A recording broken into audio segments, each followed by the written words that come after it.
Hey guys, it's Ashley back with another video. I know it's been quite a while since I've made a video, so I do apologize. Life is crazy, but hi, nice to see you. Today I'm going to be talking about how I got chosen to be in a Mr. Beast video, and then how later on I got to be a part of Mr. Beast's new TV show called Beast Games. This video is actually going to be split into two because the two of them, the YouTube video and the TV series, are completely different.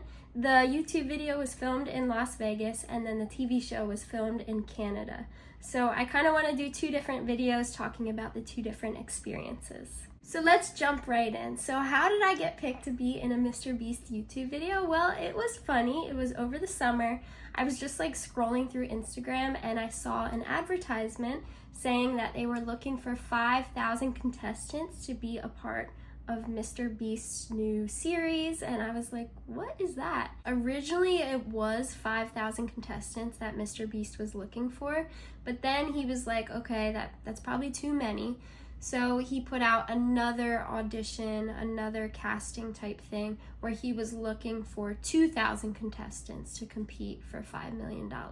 So I go in my room and they were looking for a 60-second audition video where you had to talk about your name, your age, your occupation, and why you would like to win $5 million and what your strategy would be. I didn't think too much into it because I didn't want to try too hard and get disappointed or anything like that.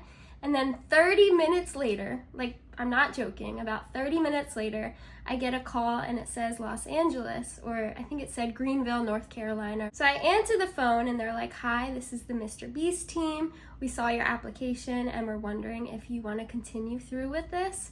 Do you have a passport? Are you available for these dates? And I was like, absolutely, I will be there 100%. So they sent me a bunch of paperwork, and the paperwork was probably the longest process because they needed, our social security number, they needed our passport photo, we had to answer like a whole questionnaire, and they wanted to make sure that we were actually available and committed to filming for the dates that they needed. So I said yes to all this. I freaked out, I panicked, I went to my boss because I'm a teacher, and school didn't start yet, but it was starting soon. So I had to go to my boss and ask for approval and tell her, I'm going to this competition show. If I make it far into the competition, is it okay if I miss work? She was like, you go. This is a once-in-a-lifetime opportunity. Go win that money. So I got the approval and I was all set and ready to go to fly out to Las Vegas to film for the YouTube video for Mr. Beast. The day finally came on July 16th where I got flown out to Las Vegas. Everything, all expenses paid for, which is wild. I touched down in Las Vegas, and as soon as I landed, I got an Uber over to the Luxor Hotel.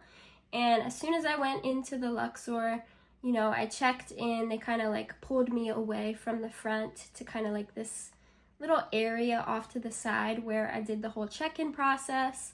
I told them if I had any allergies or if I had any medications. One of the questions that stuck with me, they were like, are you allergic to olives? And I was like, what? No. And they're like, okay. Right when I got that question, I was like, is there gonna be a challenge with olives? I was so confused. Turns out, I'll tell you more about that later, but that was one of the check-in questions. It was so strange. Then I got whisked away to come get fitted for my jersey. It's not this jersey. It was actually like a plain blue jersey that just said Beast Games, like with like a little logo. This jersey doesn't come into play until later on. So then I got in line to wait for my room key, and it was funny because we were in line with just like a bunch of contestants, and I was like talking to everyone, introducing myself, and just getting to know everybody that was standing there with me. We were wearing these wristbands, so it was kind of easy to tell who was part of this filming experience. Shout out to Ty, that was actually one of the first people that I met. We finally got our room key. They took us up to our room. We had our own room all to ourselves, and they told us you are not allowed to leave your room whatsoever, and actually we're going to take your room key from you so that you can't leave your room and you can't like re-enter. So I'm like, oh, this is intense already, right from the start. So I get into my room, And I just unpack and that's it. I sit there. Now what? What am I supposed to do? I'm just sitting here. Keep in mind, we don't know how long it's gonna take until we go film. Could be a day, could be 2 days. We have no clue at this point. They told us if we were hungry, we could just order room service, so I did that a couple of times until the server crashed because too many contestants were trying to order food to their rooms. So we got an email sent to us saying, you know, the server's down, we understand you're hungry, you can come down to the food court, make it quick, you can't leave the building or anything like that, and then you have to go straight back to your room. So shortly after that, they came knocking on my door. They're like, here's your room key back, you can go downstairs, but like we said, you need to make it a quick trip. So I was like, okay, a little bit of freedom. So I got dressed real quick and I went downstairs and I was so scared. I was like looking left and right. There was guards, like people watching everywhere. So I was making sure that I was following all the rules so that I wouldn't get out before we even started. Back in the hotel room, I was so bored. I was doing some workouts in my room, FaceTiming people. I made my own mini games where I took some toilet paper and was throwing it in a trash can. I was bored out of my mind, to say the least. On the night of the 17th, so a day after I've already been there, I got an email pretty late at night saying, be ready tomorrow morning because we're gonna start the journey, we're gonna start the filming process. Also, keep an eye out and listen for a knock at your door because we're gonna be dropping off a trash bag. A trash bag, what? Got a knock on my door and they're like, here's your trash bag. You have to wear it over your jersey so that no one can see what we're filming for. So when you come down in the morning, make sure you're wearing your trash bag. I was like, okay, got it. July 18th is the big day. I wake up super early, I shower, I drink my liquid IV, I hydrate, I make sure I'm in a good headspace and everything like that. And I go downstairs and I just see a sea of people in trash bags. While waiting in line for our shuttle to take us to wherever we're going to, I met a couple of amazing friends that I still keep in touch with. Kid, Michelle, and Tiara are a couple, just to name them. So shout out to you guys. But we're waiting for this shuttle, not knowing what's about to happen in our future. We're talking. It's just madness. We don't know what to expect. We get on the bus and we end up shuttling over to the Rio, which is another hotel, and there's a huge banquet room with tables and chairs, and we just kind of sit in there. That's kind of like our holding spot. So we dropped off our luggage in one of the rooms at the Rio. They did collect our phones too, so throughout the whole filming process, we did not have our phones for obvious reasons, and we just sat there and talked for quite a few hours. They did bring out some food for some of us to eat, and they told us, okay, in 10 minutes we're gonna be shuttling over to Allegiant Stadium. Allegiant Stadium is the football stadium for the Las Vegas Raiders. When they said that, we were like, oh, it's about to go down. Whatever they have planned over at the stadium, it's going to be insane. I was standing with my friends waiting for the shuttle to go over to the stadium, and they start pulling people randomly, and they separated me from my friends. I talked to some new people on the bus. Throughout this whole experience, it's lots of talking and making new friends. You just gotta make do and kind of fight for yourself and go out of your comfort zone a little bit. We get to the stadium, and as soon as we walk in, they give us this whole spiel about there's only going to be one winner, there's $5 million on the line, just be yourself. They gave us the whole talk about everything. So where they have the concessions in the stadium, there's all these chairs lined up, and we just sit down and they bring us our first meal. We are starving, so I get my meal, I'm ready to grub. I open up the box. There's one hard-boiled egg, 2 little vegetables, and some watered down oatmeal. Right away, all of us are like, there is no way this is happening. We are starving, and this is the food we get?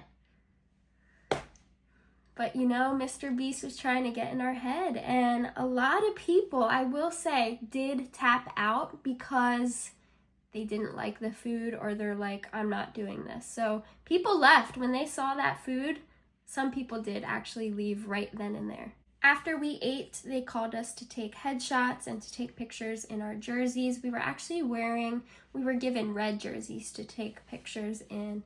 So we did that, and then we just kind of sat at our chairs and waited for the next direction. Keep in mind, there's these big black curtains that are blocking our view of the field, so you can't see what's going on down on the field or anything like that. So we were just kind of left in the unknown, and we're sitting in these chairs for a couple of hours just waiting. Finally, it's gotta be about like 3 a.m. at this point. I swear, like I'm not even exaggerating. They come out and they say, all right, everyone, it's time. So last bathroom call, everybody sprinted to the bathroom, and we made our way down to the field. As soon as we walk out onto the field, that moment was surreal. It was, I had no words. Let's circle back to the olive question when they asked us if we were allergic to olives at the check-in process. Turns out that the turf, like the floor of the stadium, is made of olive pits. Like the little turf beads are made of olive pits. So that's why they were asking if contestants were allergic to olives. It was like a brown turf field with these big columns. It was like a coliseum. And all you see is Mr. Beast standing at the top of this one building that they built in the stadium. He does the intro, he says hello to us, and he says that soon we're gonna begin the first challenge. He hands out a bunch of Feastables. Everyone's going crazy, running to get a chocolate bar. I will give a little plug. Feastables are banging. If you haven't had a Feastables, a Mr. Beast chocolate bar, in my opinion, they are better than Hershey's chocolate.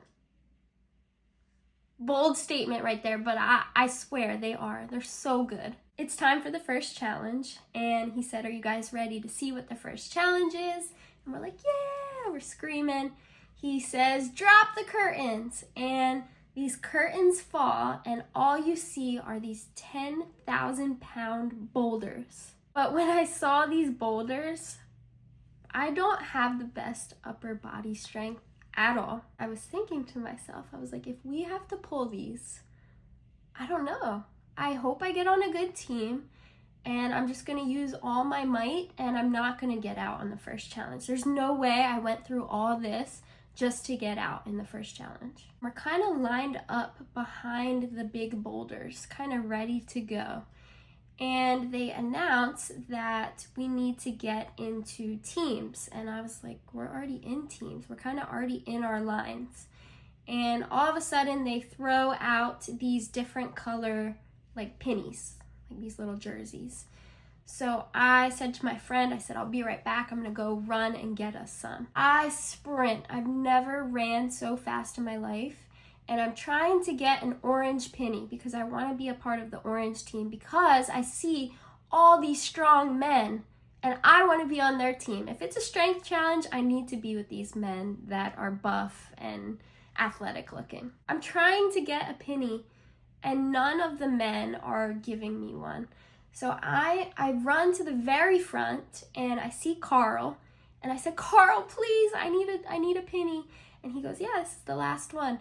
I took the penny out of his hands and I got one of the final orange jerseys, like the orange penny. I run back trying to find my friend and tell her, like, I'm so sorry, but I couldn't get you one. And she's gone. Her name's Alicia, by the way. Alicia, shout out to you. But I couldn't find her and I was pretty upset, but also I was just trying not to think about it too much. I was like, I'll see her later. And I need to focus on this game right now. So for this challenge, you have to pull a rope and it lifts the boulder up, and whoever is the last team to lift up that boulder to reach the finish line, they are all eliminated. I get in line with my orange team. We're all like, orange, orange.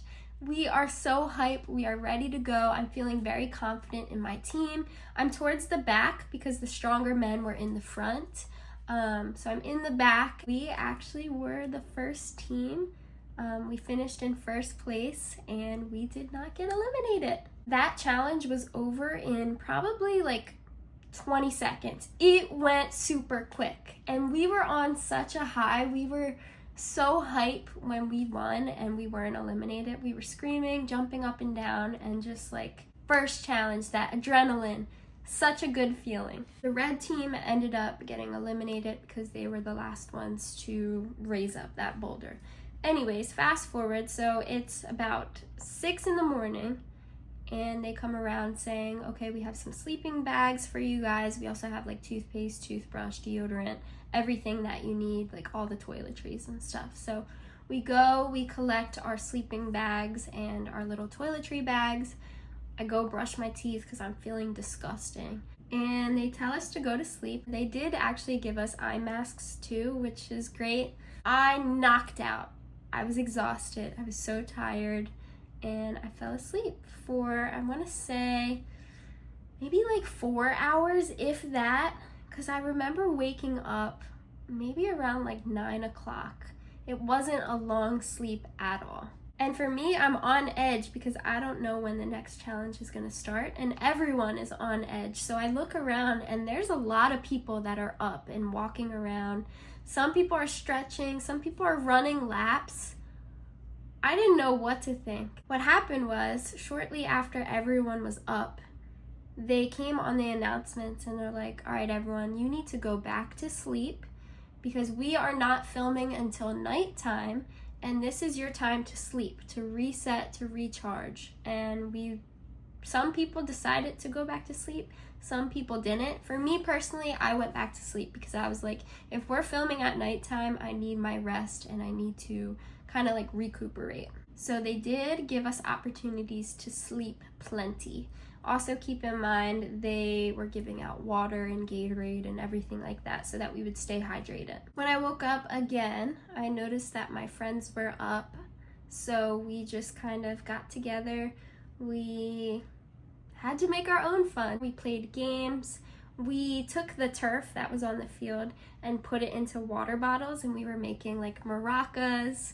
We made like cornhole, so we found like trash bags and we filled them up with the turf beads and tied a knot, and we had like hacky sacks. We would build towers with our water bottles. We had a lot of fun. We had to get really creative because otherwise we would be bored and exhausted and tired.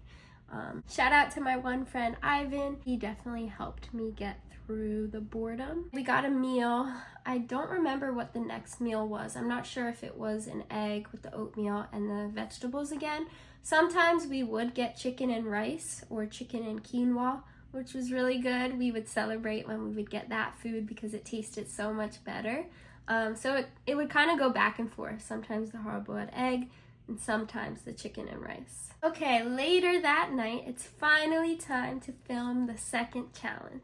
They had us line up with our colored teams again, so I was orange team from the pulling challenge.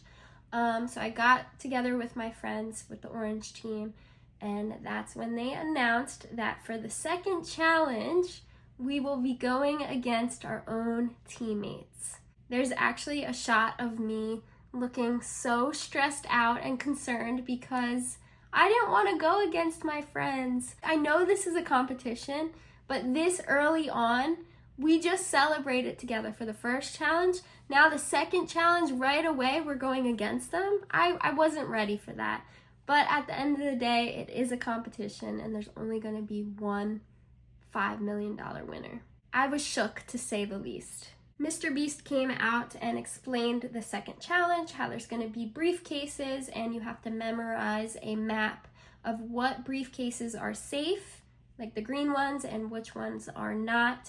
And when he says go, you have to run and touch a briefcase that is green, that is safe. The orange team was second to go. I was glad we weren't first because I didn't know what to expect. So when it came our turn, I was excited because I just wanted to get it over with. I wanted to get a green briefcase and just like go in the back and go to sleep and not have to worry for the rest of the night. My strategy was to run all the way towards the middle and just like memorize 1 or 2 in case somebody beats me to the briefcase that I want. I would have a backup plan. Also, I was talking to the people around me and we were kind of telling each other what briefcase we were going to run to so that like we wouldn't screw each other over, which was very nice. There was one guy standing a few people down from me who was calling the one that I was going for. And I was like, no, I'm going for that one. He's like, well, I guess we'll see who gets there first. And I was like, okay, why do you gotta be like that? The dude that I was kind of like fighting with, not fighting, but he actually ended up grabbing one of the ones like right in front of him. Maybe he was trying to get into my mind a little bit. I didn't let him get to me. So I booked it and I touched my briefcase, and thankfully no one else went for that briefcase. So I was like, I know I'm safe because I memorized the map. I should be good. This was chaotic. This was scary because people are coming from all different directions. So I didn't know if anybody was trying to get the briefcase that I wanted.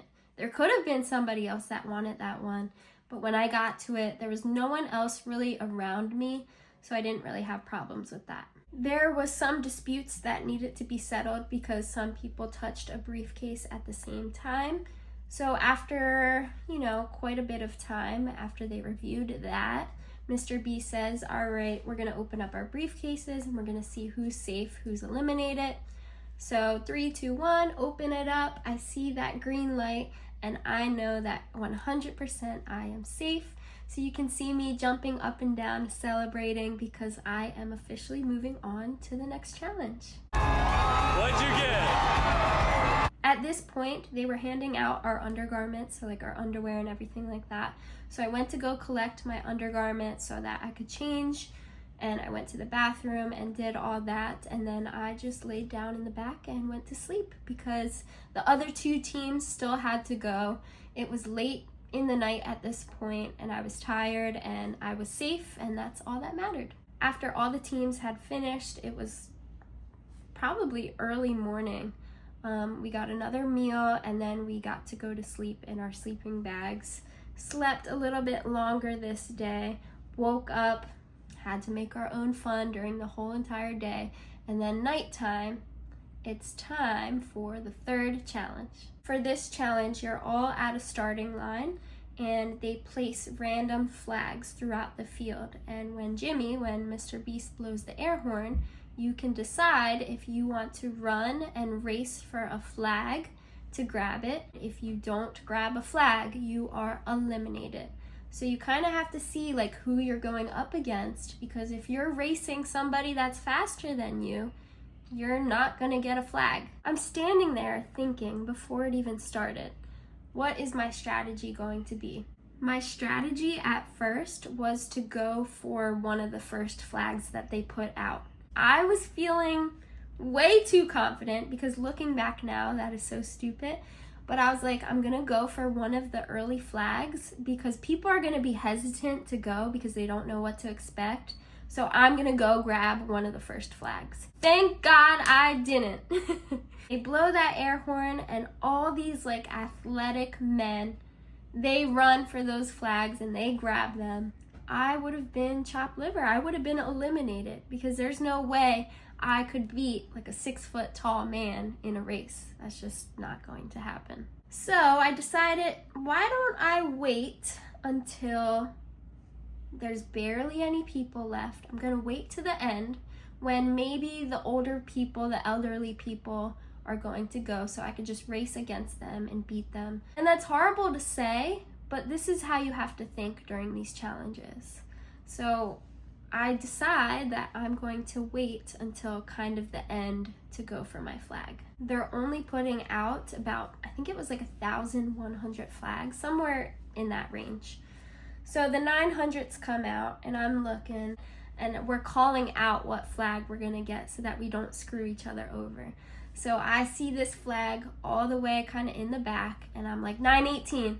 I'm gonna get flag 918, and no one else is calling it out. There might have been maybe one other person calling out 918, 918, and I'm like, no, I'm 918. My legs are shaking. I'm at the line, like ready to go. I hear that air horn. I am sprinting for my life. I grabbed the flag and I got number 918. And turns out, whatever flag number you grab is going to be your jersey number. Again, I am safe. I am all good. I can breathe a little bit. And we go up to the concession area and we get our meal. And I am feeling good because there's only one more challenge to go. After we eat, they actually have us sit in the stadium seats, and I'm sitting with my friends. I am so tired. I think this was the hardest part for me out of everything, was just sitting there and waiting for the final challenge. I want to get this over with, and I want to be safe. I don't want to be eliminated on the final challenge of this whole experience. So we're sitting in the stadium seats kind of watching what they're doing on the field, and they have these big cranes picking up these podiums and moving them, and we're just trying to like figure out what the final challenge is going to be. Challenge 4. All right, they tell us get in groups of 100. So everybody's scurrying around. It's up to us. They don't tell you what group to go to. You just have to trust who you get with and hope that nobody is going to take the bribe. So for this challenge, you're with your group of 100 and you're going to stand on one of the little like podiums, one of the stages that they have. And if anybody from your team steps off that podium, you are all eliminated. So I'm just with this random group of 99 other people plus me. We get on our little podium and I'm sitting there like this with my head down. I have a headache. I want to just make it through this final challenge. I don't know if I can trust these people. I don't know these people. This is insane. And it's funny too because there was like, everyone was trying to be like a team leader and they were trying to pick each other up and tell everyone like, if you have thoughts of stepping off this podium, just talk to me. Like, we'll talk it out. Please don't screw us over. If you need water or you need a Feastable or anything like that, let us know. They were trying to like keep it positive so that nobody steps off our podium, because once somebody does, we're all out. Mr. Beast brings out the bribes. So he starts off with the first bribe. He's like, does anybody want this money? And we're all like, no, we don't want it. So nobody takes the first bribe. And then the second bribe for the $50,000, we're sitting there. He's like, all right, how about $50,000? And all of a sudden, the whole place is roaring of people cheering, people screaming, because one of the girls stepped off the podium. And thankfully, it was not my podium. As soon as I saw the girl that stepped off, I knew that I was officially safe and moving on to film for the TV show called Beast Games. Because at this point, there's 1,000 contestants left. So we started with 2,000. It's cut in half. There's 1,000 left. And now the 1,000 contestants get to move on to Beast Games. We are all celebrating the $5 million that's sitting right there. That's real cash, and we actually walked past it to exit out of the stadium. So we're picking up this money, we're throwing it, and Mr. Beast is just sitting on the money, just sitting on it like a throne. And I was like, I can't believe I'm stepping on thousands of dollars while I'm walking out of the stadium. It felt like a movie. I was like, this is real money and we're just stepping on it and throwing it up in the air like it's nothing. For the checkout process, they cut off our wristbands and they handed us an envelope of cash and sent us to our hotel and said, keep an eye out with your emails because your flights home are going to be booked shortly. And also keep an eye out on your email for more information when we need to call you back to film for the TV show. To get back to my hotel room, it's about 3 p.m. at this point. I've been up for maybe like 26 hours. It's the longest I've ever been up. I was delirious. I didn't get enough sleep, obviously, but that's my fault. So I get into the hotel room, I call my parents, I call my family members, and I tell them I made it through, and they were so proud of me. So that was an awesome moment. And then I knocked out. I went to sleep for a couple of hours in a nice hotel bed. Here I go. I'm about to take my nap. I took my mascara off. I washed my hair. It's a good reset. It felt so good, and now time to sleep. I ended up flying home the next day, and when I got home, I just sat and thought about everything I just went through and how thankful I was for this whole experience, and that I could finally say I was part of a Mr. Beast YouTube video. And I knew this was only the beginning, because in a couple of weeks, I would fly out to Toronto to film for Beast Games, the new TV series on Amazon Prime. If you're interested in hearing more about my experience filming for Beast Games, look out for the video that I will be posting in a couple of days, probably after Christmas, because I have a lot more to say about Beast Games. And obviously, so for Beast Games, it's on Amazon Prime. There's a new episode every Thursday.